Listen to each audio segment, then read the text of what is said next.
I thought I'd take the time and sit down and talk about a guitar I'm not getting a lot of coverage or seeing a lot of coverage on, I should say.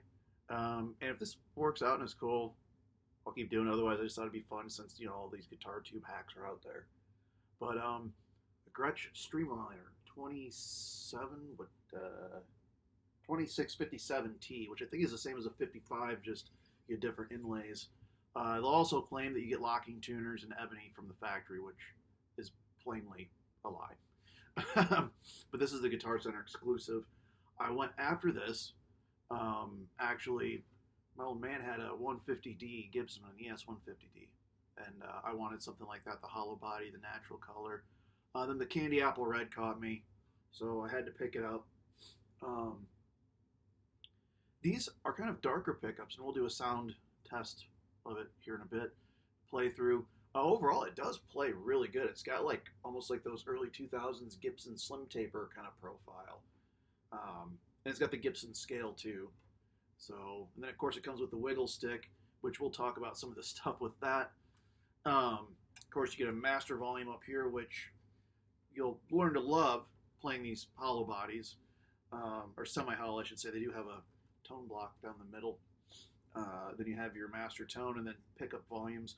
I wish these things were numbered because it is incredibly difficult, especially someone like me. There's one of my songs I play with the Taylor Lynn Band where I'll roll back the volume on this neck pickup so it's cleaner on an overdriven amp, play the clean parts, and then just hit that for my distorted parts with the bridge pickup wide open.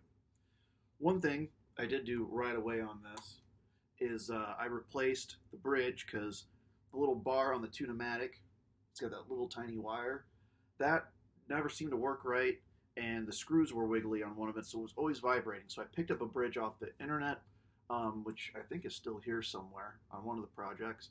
But I ended up going with a roller bridge because of the Bigsby, so you can see that there, and we'll do another up-close video. I'll grab my iPhone because I'm lazy. And I also did the Bricks Bigs Fix. You can see that. Like I said, we'll do a close-up of it. Just to smoothen out that wiggle stick. It is a Reverend rolling bridge. And then I used a lighter trem spring and bought one of those Vibromat, those big condoms that go over here, because that little clear thing was ugly and it just started getting cloudy and shit. And then I cut it down to length just so you can have a little bit of chrome coolness going on there. The one thing that drives me nuts with these fuckers is having the strap lock back here like an SG.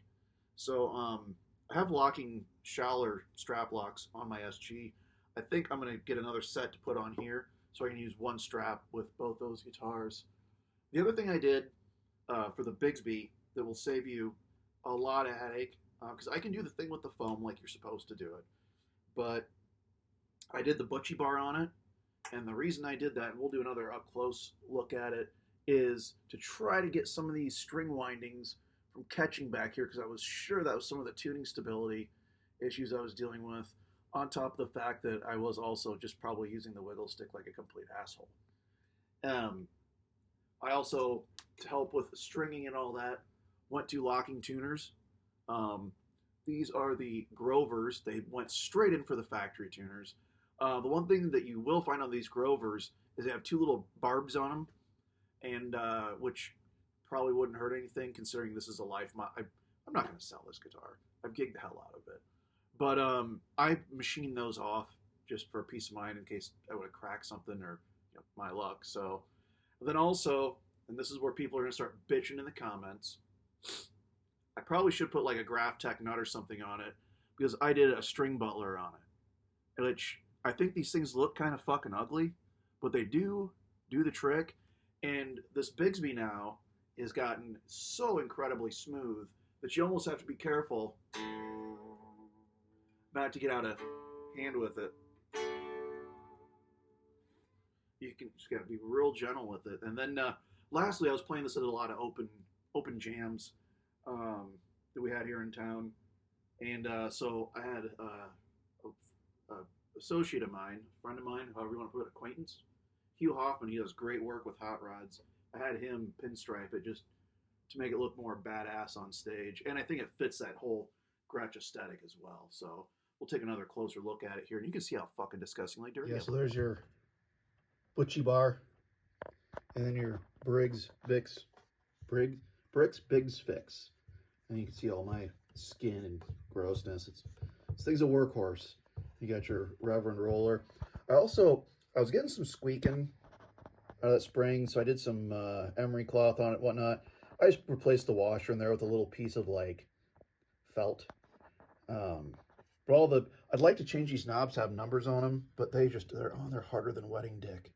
So, and then I kind of, if you can see how I adjusted my pulls, I kind of high load the neck in the bridge. I just have the back ends out. It's like I say, it's pretty disgusting. It's starting to get some wear because I play it. This thing gets played live a lot. You have your fretboard, which is pretty nice. The fret ends were done really well on this. I haven't sanded on them at all. I have one of Gretsch's bases, and that thing would not have passed Phil McKnight's sock test. It would have ripped that shit to shreds. Then, of course, you got up here your string butler, your lockers. All right, we're here with our glorious iPhone. We're going to give this a go. We'll go through the pickups. Then I have a Caitlin bread, dirty little Catlin bread. Is that how it's said? Dirty little secret red.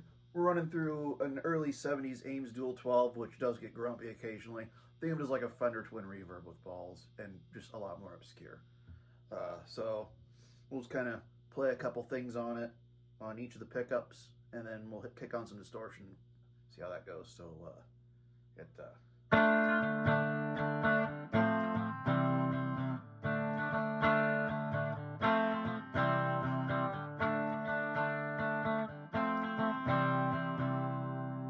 both pickups now.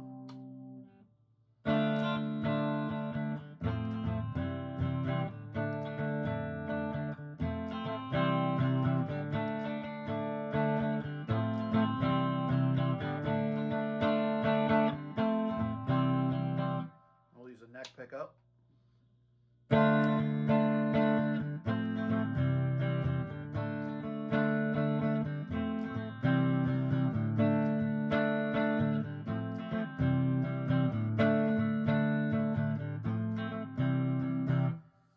Now we'll go back to the neck. We'll kick on the dirty little secret, give us that Marshall kind of tone.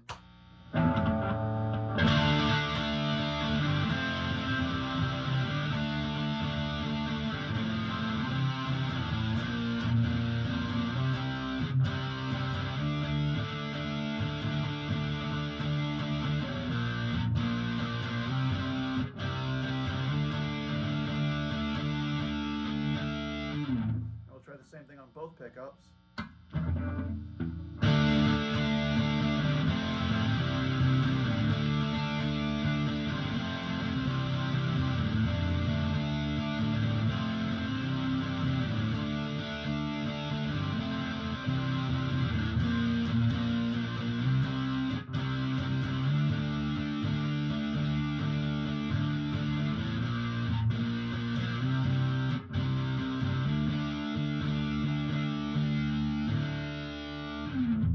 We'll go to just our neck pickup.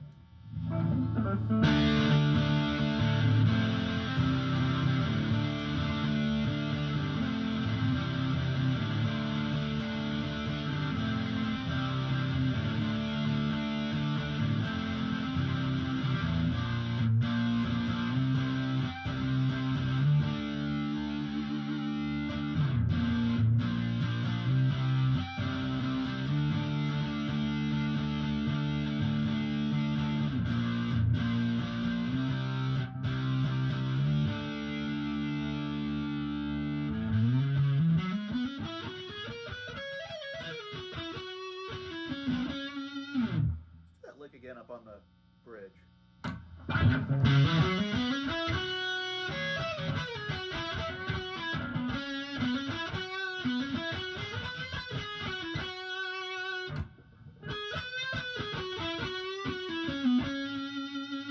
It can be a pretty smoky guitar for your leads.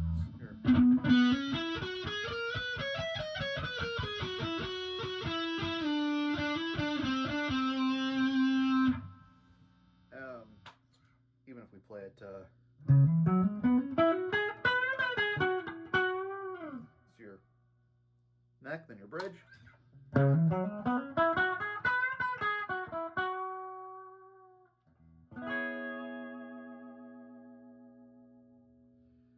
But But yeah, overall, I've enjoyed it.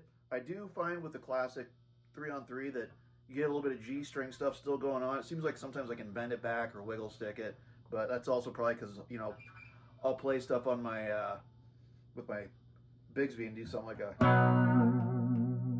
So that's probably just user error. But then I'll throw up something to me playing it live in some bar. So that's all. Let's see if we end up doing any more of these, eh?